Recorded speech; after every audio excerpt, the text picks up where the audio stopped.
Hi hello friends, welcome to Mouni cine updates. சத்தியமாக இப்படி ஒரு ட்விஸ்ட் நான் எதிர்பார்க்கவே இல்லை. நான் சொன்ன அப்போவே கடத்திட்டு போனவங்கள விட இதில் சிந்து ஒரு பிளான் பண்ணியிருக்காங்க, அதுதான் நடக்க போகுது அப்படின்ற மாதிரி எனக்கு ஒரு டவுட் இருக்குது அப்படின்ற மாதிரி நான் சொன்னேன். அதே மாதிரி தான் இருக்குது. ஆனால் நான் இவ்வளோ பெருசாலாம் எதிர்பார்க்கவே இல்லைங்க. ஏதாச்சும் வீட்டில் இருக்கவங்கலாம் பிளான் பண்ணி மேரேஜ் பண்ணி வைக்கிற மாதிரி ஏதாச்சும் ட்விஸ்ட் பண்ணுவாங்கன்னு எதிர்பார்த்தேன். ஆனால் இவங்களே தாலியை கட்டிட்டு தாலி கட்டினது இவர் தான், கடத்திட்டு போனதான் எம்மா என்ன பெரிய ட்விஸ்ட்டு. இது எதிர்பார்க்கவே இல்லை. கதை ஏங்க இப்படி சொதப்புறீங்க அப்படின்ற மாதிரி தான் இருக்குது. இது பெரிய ட்விஸ்ட்டாக இருந்தாலும் பாவங்க சிவா அந்த வீட்டில் இது வரைக்கும் ஒரு நல்ல பேர் எடுத்துட்டு ஒரு நல்ல டாக்டராக ஒரு கடவுள் வாழும் கடவுள் மாதிரி இருந்துட்டு இருந்தார். ஃபுல் கேரக்டரே டேமேஜ் பண்ணிட்டாங்க சிந்து.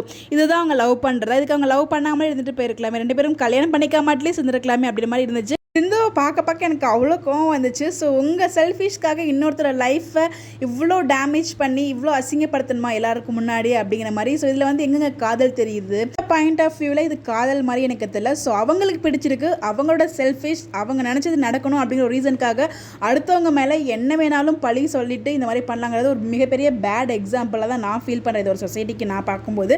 பட் இந்த ட்ராக் இப்படி கொண்டு வராமல் அட்லீஸ்ட் நீங்கள் ஈரமன ராஜாவை சீசன் 2 காப்பி அடிச்சிருந்தா கூட நான் ஹாப்பியாக தான் ஆயிருப்பேன். ஏன்னா மேரேஜ் ட்ராக் மட்டும் அந்த மாதிரி வச்சுட்டு அதுக்கப்புறம் நீங்கள் கதையை வேறு மாதிரி கொண்டு போயிருந்தால் கூட பரவாயில்ல. பட் இந்த மேரேஜ் ட்ராக்கே இவ்வளோ மோசமாக கொண்டு போயிருக்கீங்களா? அப்போவே நான் என்னடா இவங்க கழுத்தில் மட்டும் பார்த்தீங்கன்னா தாலி மஞ்சளே தொங்குதேன்னு யோசித்தேன். பட் இந்தளவுக்கு நான் டீப்பாலாம் யோசிக்கல. அதுக்கு பின்னாடி இவ்வளோ ஒரு ட்விஸ்ட் இருக்குங்களா நான் யோசிக்கல. அவங்க ஷேர் பண்ண ஃபோட்டோலாமே பார்த்தீங்கன்னா பைரவி கழுத்தில் தாலி இருக்கும், இவங்க கழுத்தில் அந்த மஞ்சள் கயிறு தான் இருக்கும். அந்த சின்ன பிள்ளை விளையாட்டுத்தனமாக ஒரு கயிறு வச்சுருப்பாங்களே அந்த தாலி கயிறு தான் இருக்கும்.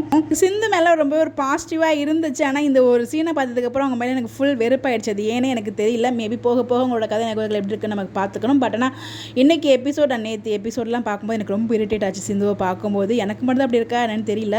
ஸோ ரொம்பவே கடுப்பாக தான் இருக்குது. பட் எனக்கு இப்போ சிவாவை பார்க்கும்போது ரொம்ப பாவமாக இருக்குது. பட் அவங்க லவ் பண்ண பொண்ணும் நல்ல பொண்ணு கிடையாது தான். பட் இருந்தாலும் இவங்க வேறு மாதிரி அவங்க ஃபேமிலி சம்மதத்தோட கல்யாணம் நடந்து அதுக்கப்புறம் பிடிக்காம அதுக்கப்புறம் லவ் வர மாதிரி ஏதாச்சும் ஒரு ட்ராக்கை மாற்றிருக்கலாம். பட் இவங்க பார்த்தீங்கன்னா நாங்கள் ஆரம்பத்திலே மாற்றோன்னு வேறு லெவலில் சொதப்பி வச்சுருக்காங்க. இது எங்கே போய் முடிய போகுதுன்னு தான் தெரியல. இந்த இடத்துல சிவாவோட நிலைமையை யோசிச்சு பாருங்கள். ஒரு தப்பு கூட பண்ணாமல் ஒட்டுமொத்த குடும்பத்துக்கிட்டையும் மாட்டிட்டு முழிச்சிட்ருக்காரு. இந்த இடத்துல அவர் என்ன சொன்னாலும் யாரும் நம்ப மாட்டாங்க. பிகாஸ் அவங்க கல்யாண கழுத்தில் தாலி கட்டிட்டு எந்த ஒரு பொண்ணும் சொல்ல துணியாத ஒரு பொய்யை பார்த்திங்கன்னா நம்ம சிந்து சொல்லியிருக்காங்க. ஸோ இந்த இதில் நம்ம சிவா என்ன சொன்னாலும் அந்த கூட்டம் யாருமே நம்பாது. அந்த லெவலுக்கு அதை கொண்டு போயிருக்காங்க. கண்டிப்பாக சண்டே ப்ரோமோ ஒரு மாதிரியாக தான் இருக்க போகுது, ஒரு ஹை வோல்டேஜ் பவராக தான் இருக்க போகுது.